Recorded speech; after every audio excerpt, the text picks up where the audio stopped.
Good evening, and thank you for letting me speak. I was asked to join this committee, and the very people that you're parading around are criminals.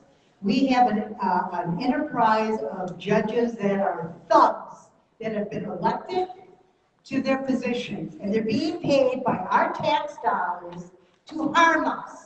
And I'm sick and tired of coming in this building and asking and begging for your help. I've been to Lansing, and by the way, Carrie, thank you for coming, but they're never going to delegate or pass any bills to help we the people, because we the people pay them and make it possible for them to have a job to harm us. And they get great pleasure out of harming us. I don't have a loved one because I'd be in jail now. I would have shot the judge. These judges are absolutely criminalizing their ability to sit up there. They don't preach the law. They think they are the law. We have canons that these judges must follow. They take an oath. They're bonded by this oath. And yet they think they are the law. And they have their buddies club, which is cronyism at its finest. And you talked about Mr. Alan May and Clint Klein. Well, he's the grandfather of all the criminal activity in Oakland County. And Oakland County happens to be the jewel of Michigan. And we are a joke as far as it goes across the nation, because we have corruption galore. And it starts from our governor, it goes to the attorney general, and let me make it perfectly clear to everybody. It doesn't matter if you're a Republican or a Democrat. They're all freaking criminals. They're after our assets. They want our money, and they don't care how they get it.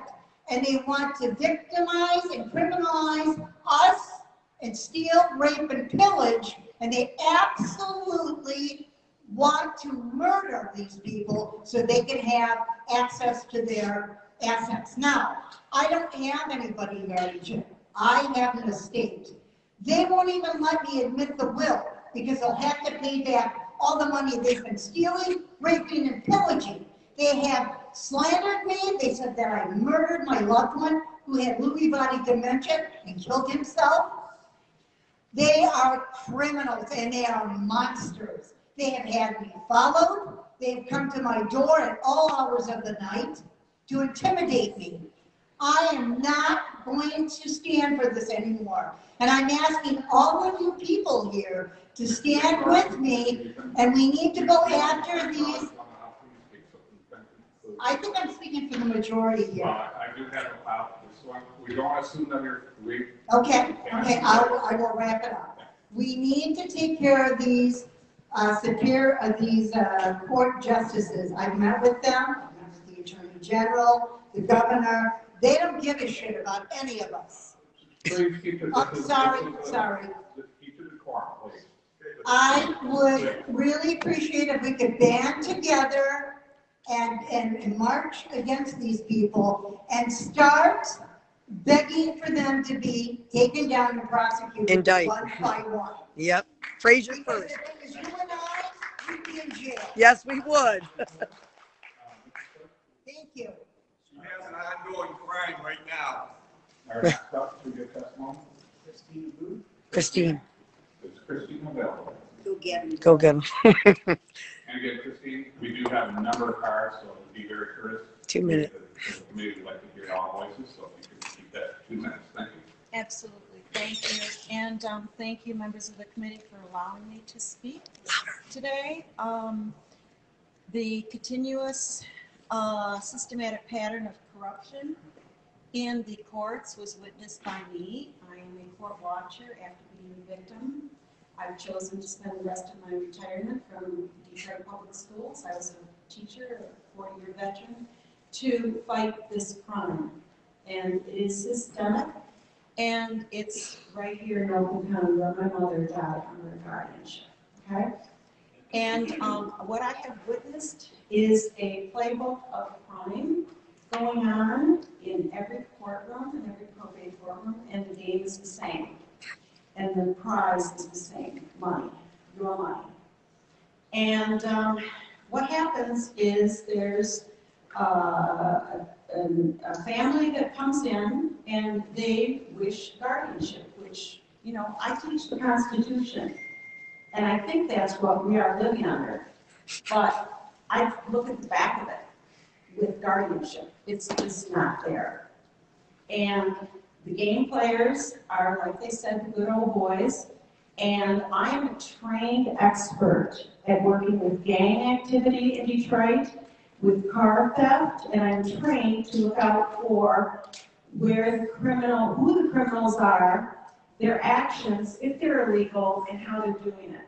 And I will tell you that from my experience in studying gangs, that you have to stick together, and you have to have a common goal. And the goal is, where's the next fix? Where can we make the most money? So what you have going on here for the past 30 years is what they found where they can make money. And everybody's got to play along or they get reprimanded. I have witnessed how people go to court, and when they go to court, the families, the guardian is chosen by the judge, of course, as they have witnessed. And when they have this court-appointed guardian that they don't want, he starts messing up the family financially. You got 2 minutes. Okay, thank you. And so then we have like a tag team. So that lawyer messes up the estate, the family recognizes what they're doing, and he's out.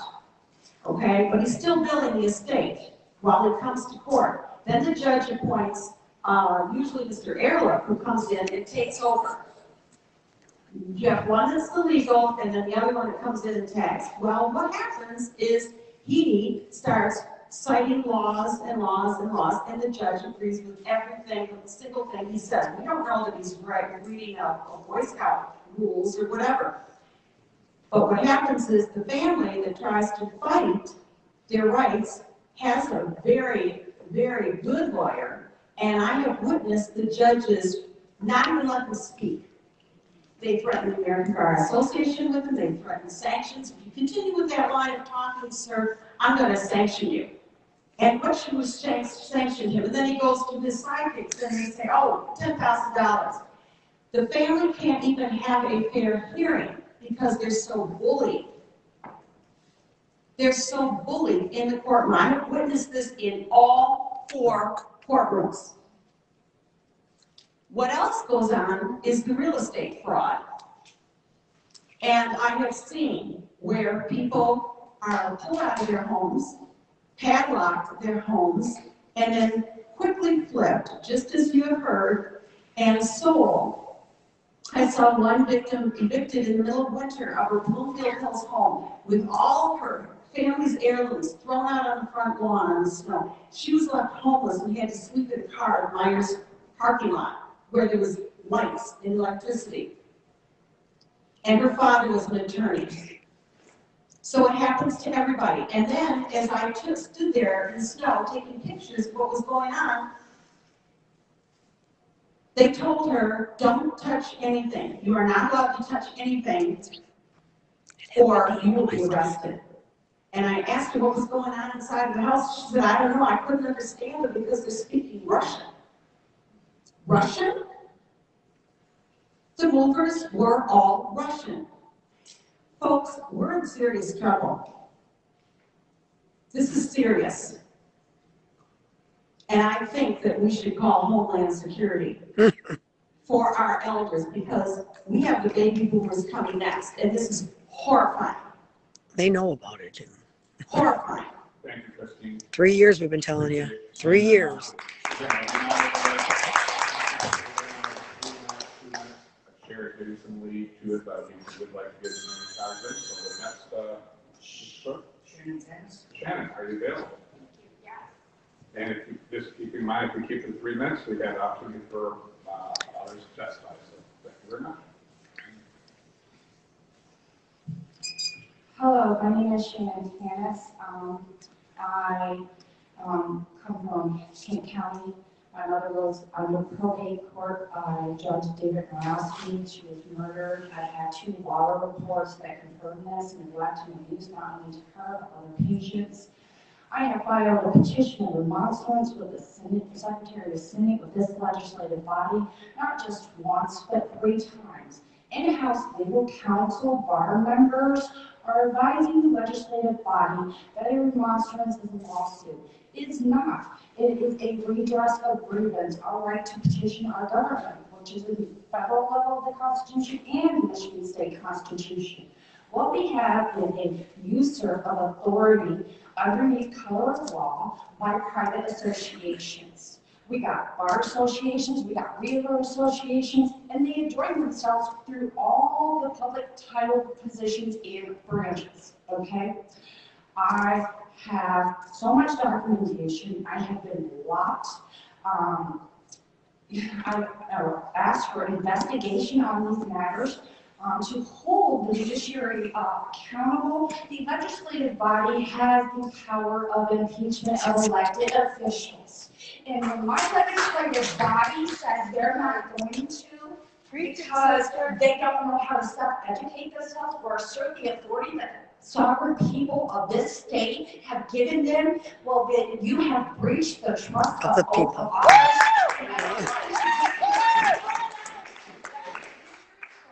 And the fiduciary is not just the monetary aspect, it is tied to the oath of office, of trust. You have breached it, and that means your authority is void, okay?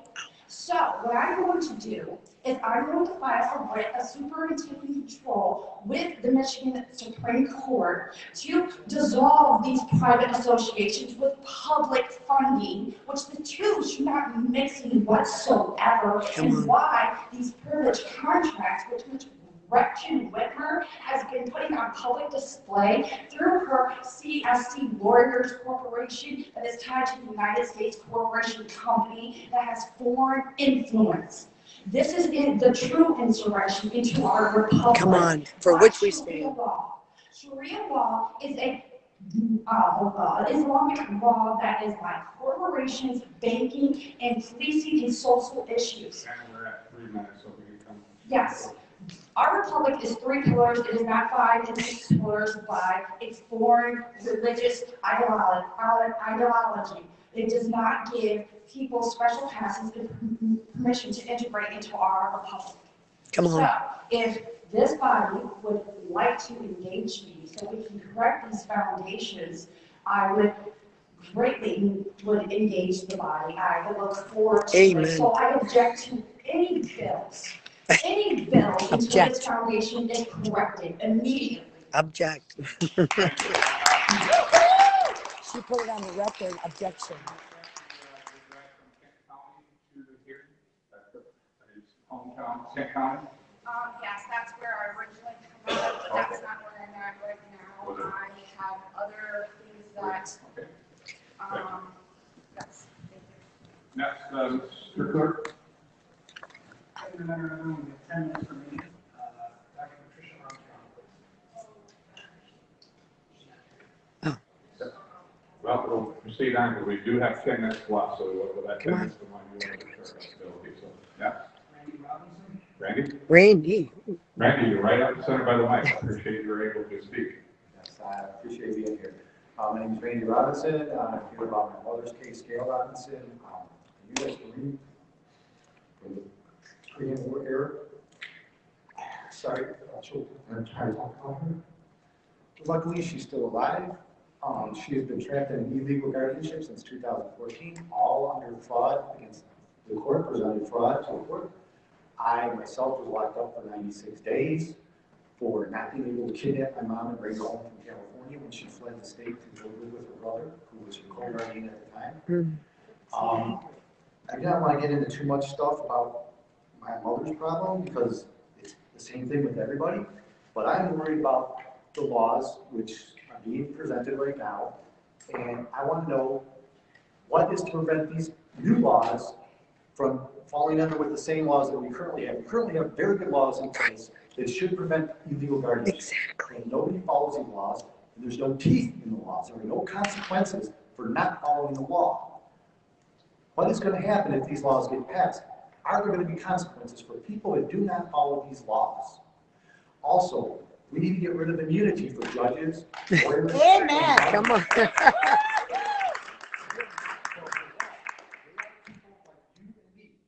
not above the law. And like all the people have pointed out here, if you or I or anybody in this place committed some of these crimes, if I walked into a store and stole something and someone caught me and saw it, I'd be arrested and thrown in jail in a heartbeat. Okay, these people are getting away with murder, number one, murder, okay? They're getting away with thieving, everything, destroying people's lives. My whole family's life has been destroyed. My daughter's life has been devastated, my sister's life has been devastated, and my mother's life, most importantly, has been devastated. And every time I get a chance to see her or talk to her, she begs me to take her home. She says, how can this happen in America? I serve this country. How is this happening? This is not Nazi Germany. How is this happening? How can I get out of here? I can't bring her home. They've sold her home. Thank you. They sold her home under market, which is the common scheme here. They sold her home under market, threw her in a nursing home. There was a court order that she not be removed, and her guardian had her assistant come to the house, which I videotaped and posted online, everything that happened with that, and lie, and remove my mother illegally against a standing court order that she not be removed until she's evaluated, and the judge signs a court order saying this should be removed. The judge did nothing against the guardian that did this. The judge doesn't care about anybody breaking the laws. I have proof of perjury on guardian Mary Rowan. Mary Rowan, I like to say it 3 times, people remember the name. Judge Terrence Keith out of Wayne County. He does not follow the law at all. He makes up things as he goes along. He likes to quote movies, though, and celebrities. If you put any effort into his job, as he does with quoting celebrities and movies, maybe things would be better. I can't help but think that the man is complacent or an idiot. I don't know which. But he doesn't follow the laws. He even wrote a book about guardianship and conservatorship. He doesn't follow his own writing that he wrote the book. I don't know how the man got in office, but the other thing is these judges run unopposed, left and right. Yep. Once they get appointed, he got appointed, is what I heard. And they actually switched the Wayne County treasurer. He was a Wayne County treasurer, and another judge was on the bench. He decided his health wasn't good and he wanted off the bench. They swapped places. I don't know how they got away with doing it, but they swapped places. He was appointed, and every time he runs now, he is unopposed. And I've talked to lawyers, and they're like, well, everybody's afraid to run against a judge because if they run against him and they lose, now they got to go in front of that judge, and that judge can go, oh, you ran against me. What am I going to do with you? So nothing is fair, nothing is right, and also these laws, are they going to help me get my mother free? What's going to help me save my mother before she dies? She's 90 years old now. She'll be 91 if she makes it to November 14th, her birthday. But what is going to save her now? How do I get her out of this illegal, fraudulent guardianship, which is slowly killing her? Come on, Randy. Do any of these laws help that? And again, we need teeth in these laws. There needs to be consequences for these judges, guardians, guardian ad litem. The guardian ad litems are some of the biggest crooks there ever was. Throw them in jail. Thank Throw you. them in jail.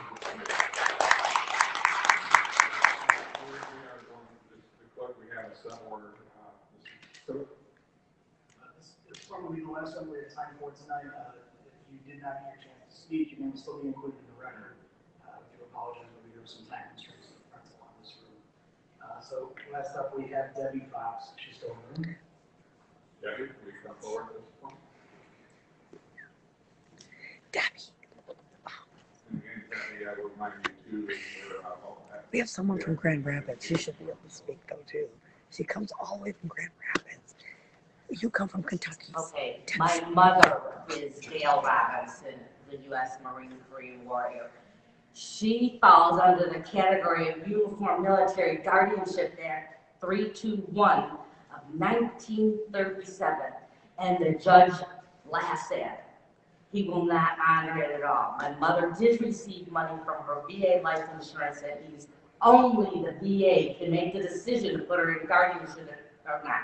How many people have passed 6 competency tests? 6, and she's still in guardianship. And then after Mary Rowan, she gets my sister, nurse practitioner, that is the most abusive person in the world to my mother. She hasn't had eyeglasses since 2018. She's been held in a wheelchair since 2018. They tell her she's in a nursing home, in the hospital, and is not allowed to leave her room unless someone comes and gets her. She's now in assisted living. You can see her on Facebook, but a month goes by. She's not viewed on Facebook.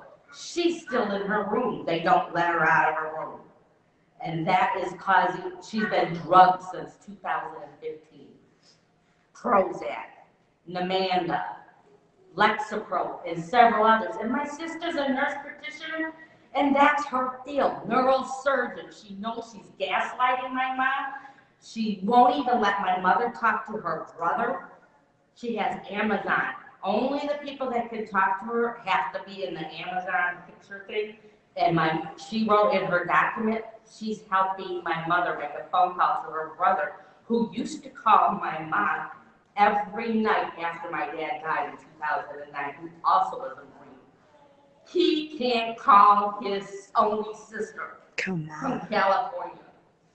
He's 10 years younger than her. His wife died. They're the only connection, and he's not allowed to contact her. Nobody's allowed to write mail unless they're in the little bit of the family that what started this guardianship is they corruptly got a home equity loan on my parents' house. They used it for their own, and they got caught by myself and my other brother that's deceased in 2012. My mother begged to stay in her house. She wants to stay in the house. My dad died in that house. My brother died in that house, and she wanted to be close to them. And they took it away. She doesn't know her house is gone. They also been in the house since 2015, taking what they wanted of my mother's estate. Several things. And my brother got to be the guardian. His wife made up the home equity loan, which they stole, and he got checks. My sister got a $45,000 check. At that time, the loan was changed to my sister Linda's house. Nobody could see what bills were what checks were being written out. And the worst thing is, my mother filed the police report. Nothing. The police came to the house before her first hearing with the guardian ad litem.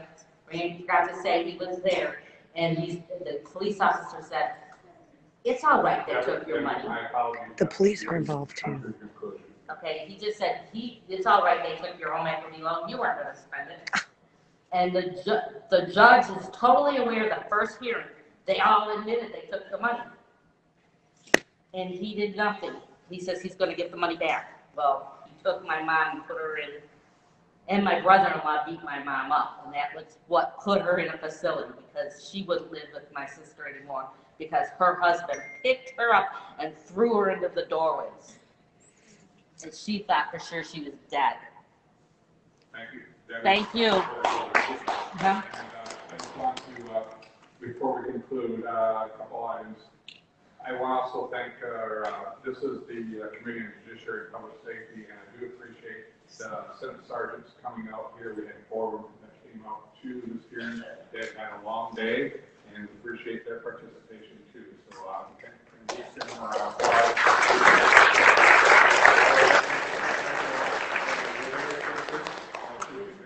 we were able to hold a very professional, and this is a Senate hearing. And I want to compliment everyone conducting themselves. They had a few issues, but conducting themselves in a very professional way of the demeanor of the Senate hearings. So with that, I appreciate those who came out, their testimony. And also, I do apologize for the lack of time. These are, again, true stories, real stories, and I do apologize.